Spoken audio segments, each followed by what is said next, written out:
भारत में सबूत से संबंधित एक महत्वपूर्ण विधि है जो ये निर्धारित करती है कि किसी न्यायालय में कौन कौन से साक्ष्य स्वीकार्य होंगे और उन्हें किस प्रकार प्रस्तुत किया जाएगा। मुख्य विशेषताएं। प्रभाव क्षेत्र। यह अधिनियम पूरे भारत में लागू होता है, जम्मू और कश्मीर को छोड़कर।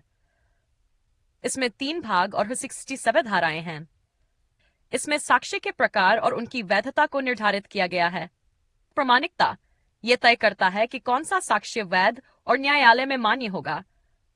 साक्ष्य के प्रकार। मौखिक साक्षी, जो किसी व्यक्ति द्वारा कहा गया हो। 2. दस्तावेजी साक्षी, लिखित या मुद्रित दस्तावेज जो न्यायालय में पेश किए जाते हैं। 3. प्रत्यक्ष साक्ष्य, जिसे प्रत्यक्ष रूप से देखा या सुना गया हो। 4. परिस्थितिजन्य साक्ष्य, जो सीधे नहीं बल्कि परिस्थितियों के आधार पर किसी निष्कर्ष तक पहुंचाता हो। यह न्यायिक प्रक्रिया को निष्पक्ष और प्रभावी बनाता है, झूठे साक्ष्य को रोकने और सत्य की पुष्टि करने में मदद करता है। नागरिक और आपराधिक मामलों में न्याय सुनिश्चित करने के लिए आवश्यक है। मौखिक साक्ष्य, ओरल एविडेंस। मौखिक साक्ष्य वे साक्ष्य सबूत होते हैं जिन्हें कोई व्यक्ति अपने मौखिक वक्तव्य के रूप में न्यायालय के सामने प्रस्तुत करता है। यह भारतीय साक्ष्य अधिनियम की धारा 59 और 60 में वर्णित है। धारा 59, मौखिक साक्ष्य की परिभाषा। यह धारा कहती है कि सभी तथ्य जिन्हें मौखिक रूप से व्यक्त किया जा सकता है मौखिक साक्ष्य कहलाते हैं, सिवाय दस्तावेजी साक्ष्य, डॉक्यूमेंट्री एविडेंस के। अर्थ, जो बातें किसी गवाह ने खुद देखी, सुनी, महसूस की या जानी हैं, वे मौखिक साक्ष्य के रूप में प्रस्तुत की जा सकती हैं। लेकिन किसी दस्तावेज की सामग्री को मौखिक रूप में नहीं बताया जा सकता जब तक कि वह विधि अनुसार स्वीकार्य न हो। धारा 60, मौखिक साक्ष्य का प्रत्यक्ष होना आवश्यक। इस धारा के अनुसार मौखिक साक्ष्य तभी मान्य होगी जब वह प्रत्यक्ष डायरेक्ट हो। इसका मतलब यह है कि गवाह को स्वयं वह घटना देखनी, सुननी या अनुभव करनी चाहिए जिसका वह गवाही दे रहा है। किसी अन्य व्यक्ति से सुनी या सुनी सुनाई बात को मौखिक साक्ष्य के रूप में स्वीकार नहीं किया जाएगा। मौखिक साक्ष्य के उदाहरण। 1. प्रत्यक्ष अनुभव। एक व्यक्ति ने किसी को हत्या करते हुए देखा और वह न्यायालय में बयान देता है। 2. श्रव्य अनुभव। कोई व्यक्ति सुनता है कि 2 लोग किसी अपराध की योजना बना रहे हैं और वह इस बारे में अदालत में गवाही देता है। 3. महसूस किया गया अनुभव। एक व्यक्ति कहता है कि उसने नकली दवा खाई और उसे घबराहट महसूस हुई। मौखिक साक्ष्य की सीमाएं। सुनी सुनाई बातें स्वीकार्य नहीं होती। यदि कोई दस्तावेज मौजूद हो तो मौखिक साक्ष्य पर भरोसा नहीं किया जाता। 3. गवाह की विश्वसनीयता, क्रेडिबिलिटी पर निर्भर करता है। मौखिक साक्ष्य न्यायिक प्रक्रिया का एक महत्वपूर्ण भाग है, लेकिन इसे तभी स्वीकार किया जाता है जब यह प्रत्यक्ष और विश्वसनीय हो। न्यायालय में गवाही देते समय गवाह को सटीक और सत्य बयान देना आवश्यक होता है। दस्तावेजी साक्ष्य, डॉक्यूमेंट्री एविडेंस। दस्तावेजी साक्ष्य वे साक्ष्यबूत होते हैं जो किसी लिखित, मुद्रित या इलेक्ट्रॉनिक रूप में होते हैं और जिनका उपयोग किसी तथ्य को प्रमाणित करने के लिए किया जाता है।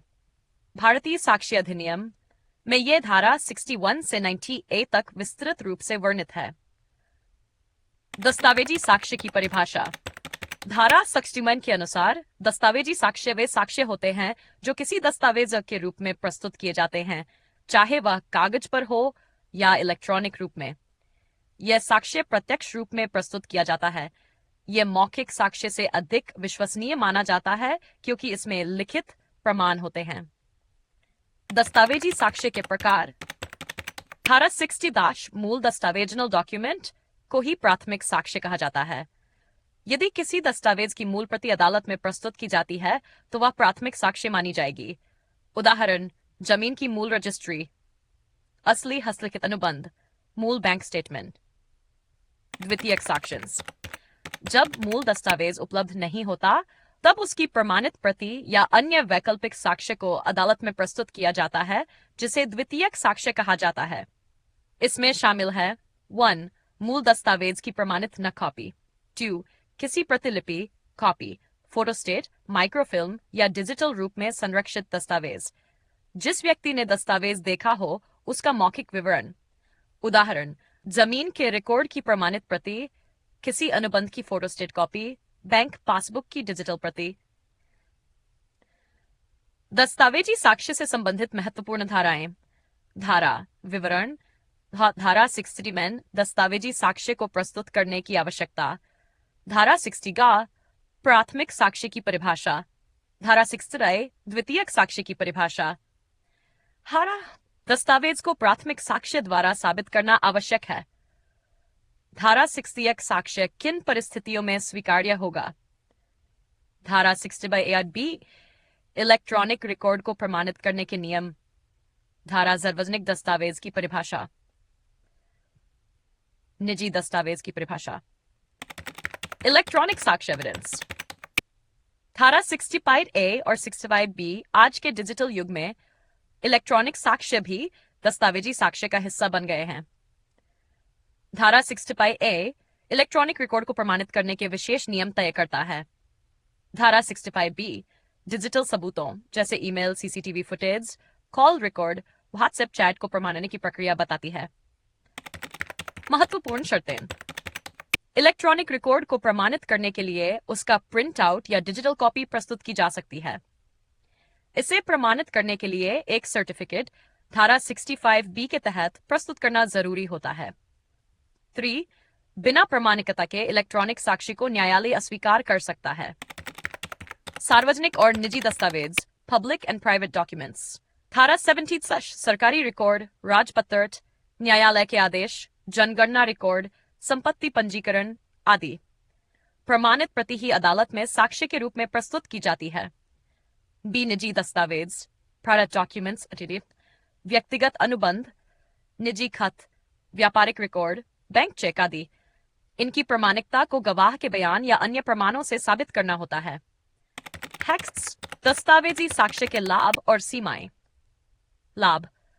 यह मौखिक साक्ष्य की तुलना में अधिक प्रामाणिक और विश्वसनीय होता है। न्यायालय में धोखाधड़ी से बचाव करता है।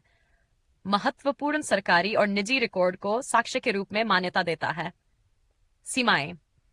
यदि मूल दस्तावेज मौजूद है तो द्वितीयक साक्ष्य को प्राथमिकता नहीं दी जाती। दस्तावेज की प्रामाणिकता को साबित करना आवश्यक होता है।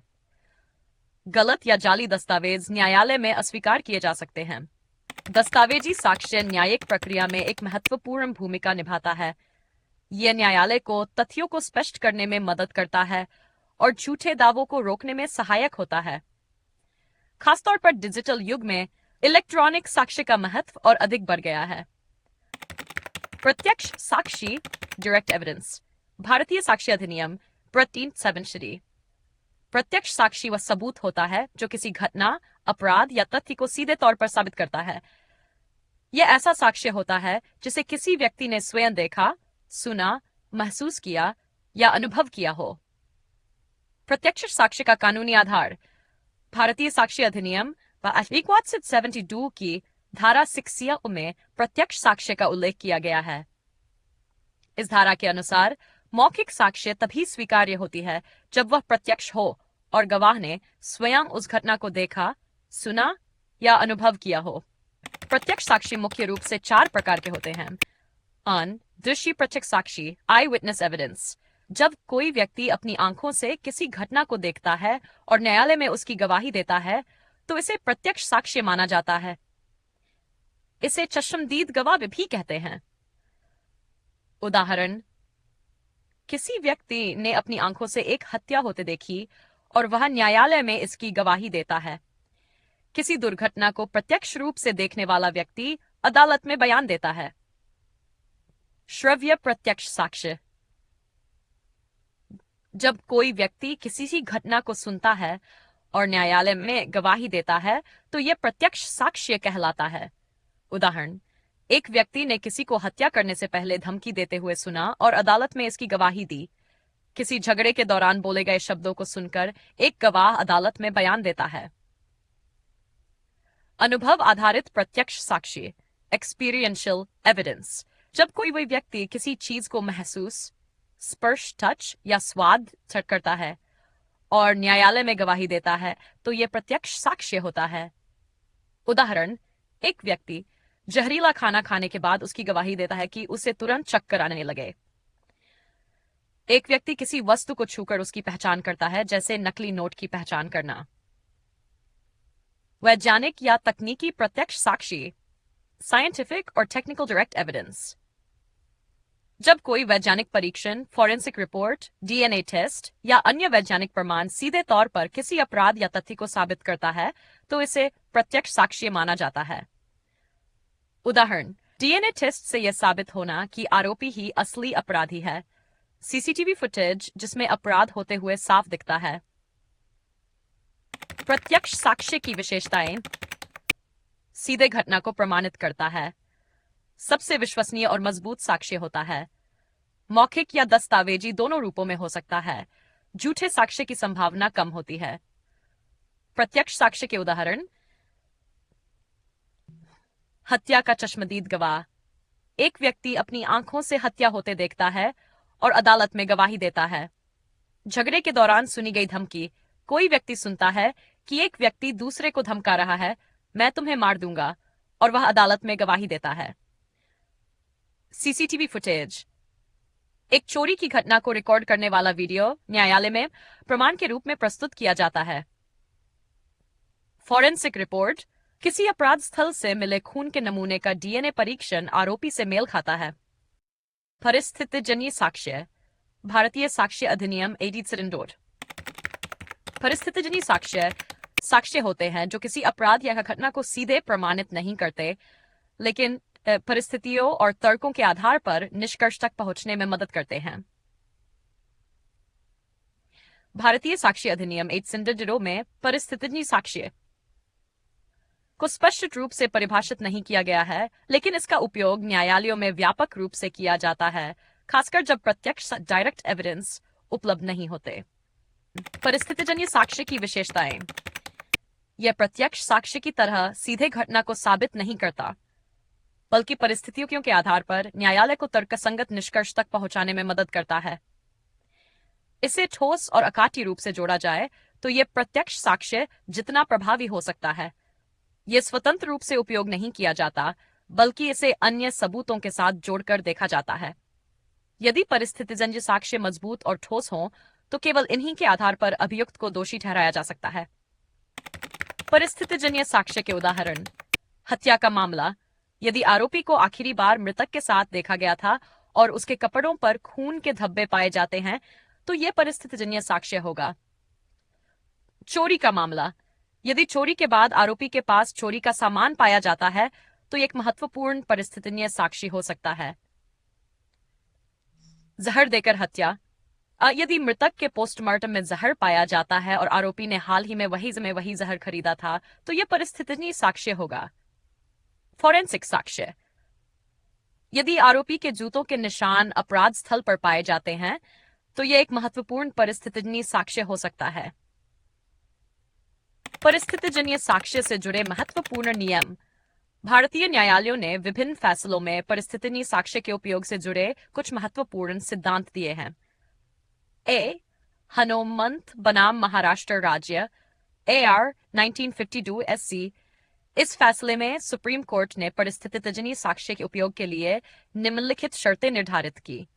1. परिस्थितियां पूरी तरह से साबित होनी चाहिए। ये परिस्थितियां इतनी सटीक होनी चाहिए कि वे किसी और निष्कर्ष की अनुमति न दें। सभी परिस्थितियां एक दूसरे से इतनी जुड़ी होनी चाहिए कि वे अपराधी की ओर सीधा इशारा करें। परिस्थितिजन्य साक्ष्य के आधार पर अभियुक्त को दोषी ठहराने के लिए यह आवश्यक है कि कोई भी अन्य वैकल्पिक स्पष्टीकरण न हो। शरीफ बनाम उत्तर प्रदेश राज्य, इस मामले में सुप्रीम कोर्ट ने कहा कि यदि परिस्थितिजन्य साक्ष्य इतनी मजबूत हो कि कोई अन्य संभावना न रहे, तो यह पर्याप्त प्रमाण माना जाएगा। परिस्थितिजन्य साक्ष्य बनाम प्रत्यक्ष साक्ष्य। अंतर: परिस्थितिजन्य साक्ष्य प्रत्यक्ष साक्ष्य। परिभाषा: ऐसा साक्ष्य जो परिस्थितियों के आधार पर तर्कसंगत निष्कर्ष निकालने में मदद करता है, जो घटना को सीधे प्रमाणित करता है। उदाहरण: अपराधी के पास हत्या का हथियार मिलना, किसी व्यक्ति को अपराध करते हुए देखना। विश्वसनीयता: परिस्थितियों की मजबूत कड़ी पर निर्भर करता है। आमतौर पर अधिक विश्वसनीय होता है। निर्णय पर प्रभाव, यदि मजबूत हो तो अकेले भी जो मजबूत और प्रभावी साक्ष्य। परिस्थितिजन्य साक्ष्य के लाभ और सीमाएं। 1. वैज्ञानिक प्रमाणों पर आधारित होता है। DNA test, fingerprint, forensic report आदि। अपराधी के बचने की संभावना कम होती है यदि सबूतों की कड़ी मजबूत हो। झूठे गवाह की समस्या नहीं होती क्योंकि यह प्रत्यक्ष गवाही पर निर्भर नहीं करता। सीमाएं, निर्णय परिस्थितियों की व्याख्या पर निर्भर करता है, गलत निष्कर्ष निकाला जा सकता है। 2. अगर कोई कड़ी कमजोर हो जाए तो पूरा मामला बिगड़ सकता है। 3. कभी कभी निर्दोष व्यक्ति को दोषी ठहराने का जोखिम यदि साक्ष्य गलत तरीके से प्रस्तुत किए जाए। परिस्थितिजन्य साक्ष्य का महत्व। परिस्थितिजन्य साक्ष्य का उपयोग तब किया जाता है जब प्रत्यक्ष साक्षी उपलब्ध नहीं होता। कई बड़े मामलों में सिर्फ परिस्थितिजन्य साक्ष्य के आधार पर अभियुक्त को दोषी ठहराया गया है। यदि परिस्थितिजन्य साक्ष्य की कड़ी मजबूत हो तो यह प्रत्यक्ष साक्ष्य जितना ही प्रभावी हो सकता है। किसी भी प्रकार के कानूनी सवालों के लिए कमेंट करें। अपनी समस्या के समाधान के लिए हमसे संपर्क करें। हम आपकी निःशुल्क मदद करेंगे। और जाते जाते चैनल को लाइक, सब्सक्राइब व शेयर करना न भूलें। धन्यवाद।